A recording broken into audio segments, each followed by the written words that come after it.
You're remarkable, by the way. You know, the film's much more about what you just spoken about. It's about, I mean, the characters start on a very beautiful note. They rediscover themselves, but they hit a rocky patch. Would you say that, sometimes over-ambition and passion can cause friction in a relationship? And what, according to you, would be like a red flag in a relationship? Because considering what happened between the two of them, with Rajkumar's dream and everything. I definitely think when you have anyone in your life that doesn't encourage you to follow your dreams, that is a red flag. I've found in my personal life, when I'm surrounded by people that believe in me, that helps me believe in myself.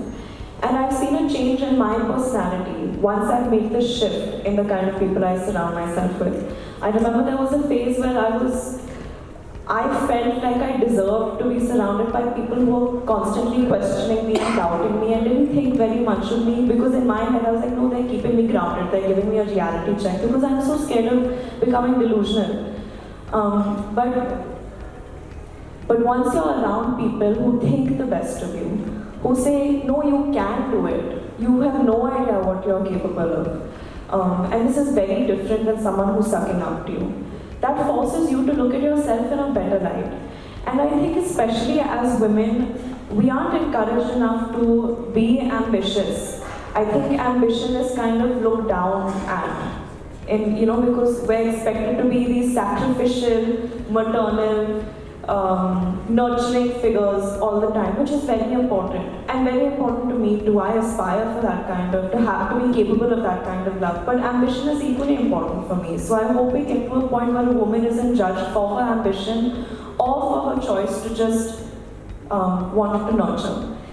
Yeah, I think I digressed from your question, but I got a little impassioned about what I was saying, so I hope you don't mind. First of all, the perfect attire for Am I overdoing it? I want to ask you all. मैं कुछ ज़्यादा कर रही हूँ क्या? रोज ticket पहन के आ जाती हूँ। काफी ये बहुत अच्छी लगी है साड़ी आप पे। ये फिल्म एस्ट्रोलॉजी के बारे में भी थोड़ा सा है, स्टार्टिंग में बोलते हैं कि आपकी कुंडली में मिल गई है। तो कितना रियल लाइफ में एस्ट्रोलॉजी को मानते हो, और अगर जानवी को पार्टनर ढूंढना होगा तो क्या चेकलिस्ट होगी आपकी? I think हम सबने कभी ना कभी जिंदगी में तो किया ही है कि you go on a date and the first thing you do is check your zodiac sign compatibility. Who's done it over here?